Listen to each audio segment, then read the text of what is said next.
Hermanos, muy buenos días, bienvenidos esta mañana a este tiempo devocional. En verdad es un privilegio para cada uno de nosotros que en estos tiempos aún podemos abrir nuestras Biblias y escuchar la voz de nuestro Dios, porque fíjense ustedes que en distintos lugares del mundo no tienen dicho privilegio, es más, aún son perseguidos a causa de que alguna persona pueda portar su Biblia en mano. Pero en la gracia de Dios estamos en un territorio donde nosotros podemos profesar nuestra fe en Jesucristo y sobre todo adorarlo a Él. Cuando vamos al libro de los Hechos, capítulo 4, ciertamente el apóstol Pedro y juntamente con el apóstol Juan le dicen a este paralítico: no tengo oro ni plata, pero en el nombre de Jesús levántate. Y este paralítico se puso de pie, y entonces hay como una especie de ánimos en el cuanto a las personas para saber lo que había ocurrido. Pedro y Juan están ante el concilio y simplemente les habla acerca de la salvación por Jesucristo. Y aún a pesar de que los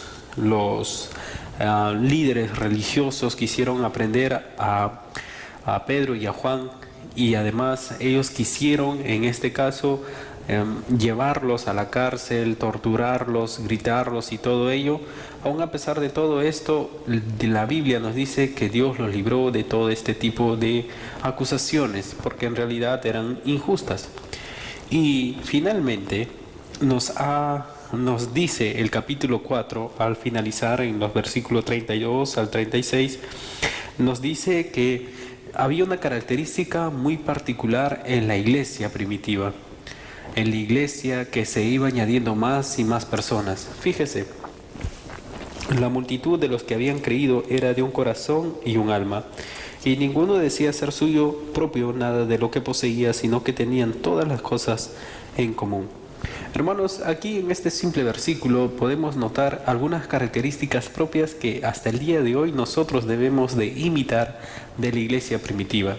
La iglesia primitiva dice que la multitud, ciertamente era una multitud, porque ya se estaban convirtiendo no solamente los 120, sino también 3.000, 5.000 personas, e incluso muchísimo más si consideramos a las mujeres y a los niños de ese tiempo.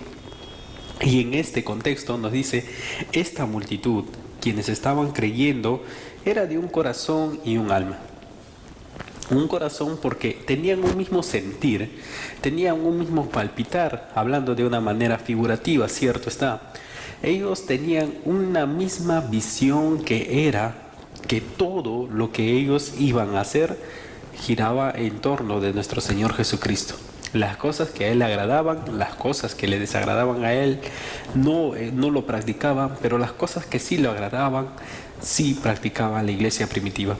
Un corazón y un alma, es decir, todos eran bautizados por el mismo Espíritu, el Espíritu Santo, quien traía consigo de esta manera la unidad en sus vidas, la unidad, la perseverancia, la fe y una sola doctrina que propiamente había sido recibida de nuestro Señor Jesucristo y de parte de Dios mismo para cada uno de los apóstoles y los discípulos de ese momento. Ninguno decía ser suyo propio nada de lo que poseía, sino que tenían todas las cosas en común. Hermanos, aquí nos habla de otro punto muy importante también acerca del desprendimiento.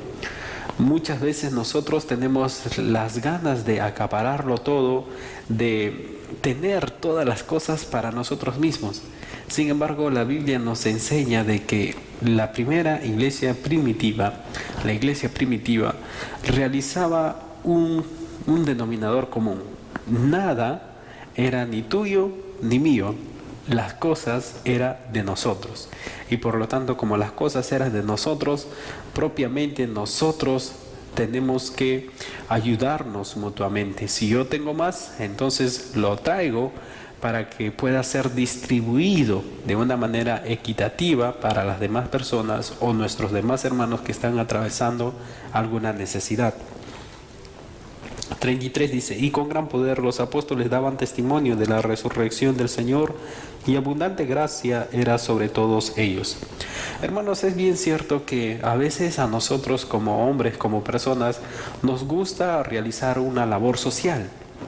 Entonces, es bueno realizar una labor social, pero cuando dejamos de lado la doctrina bíblica, la exposición de la palabra de Dios, hablar a las demás personas acerca de la resurrección de Jesucristo, es ahí donde podríamos caer o incurrir en una cierta religiosidad o en una cierta actitud moral más que en el Evangelio mismo.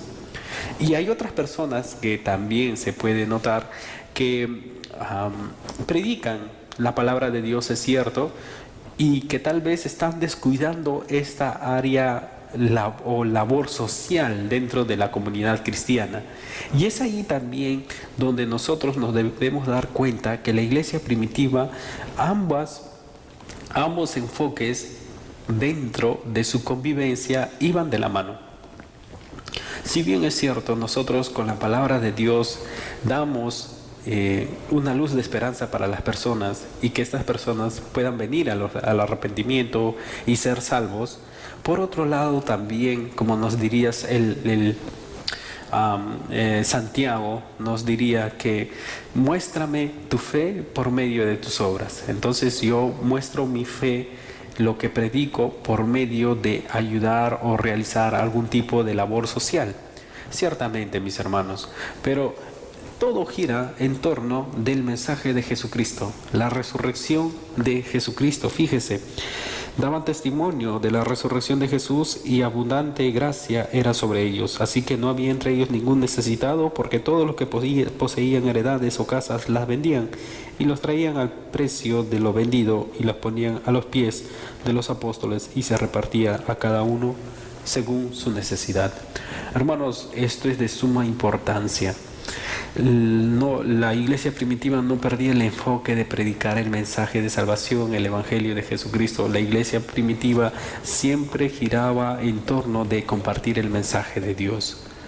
No había necesitados, es cierto, porque todas las personas quienes tenían más los daban y los traían a los pies de los apóstoles para poder redistribuirlo entre toda la comunidad, porque ya era una familia, la familia de Dios. De igual manera, en estos tiempos, mis hermanos, no debemos de desenfocarnos de estas dos áreas también importantes dentro de la iglesia. Uno, velar por los necesitados, por los que tienen necesidad, más aún cuando se tratan de nuestra familia de la fe. Y en segundo lugar, o por prioridad también, que va de la mano de predicar el mensaje de salvación de Jesucristo.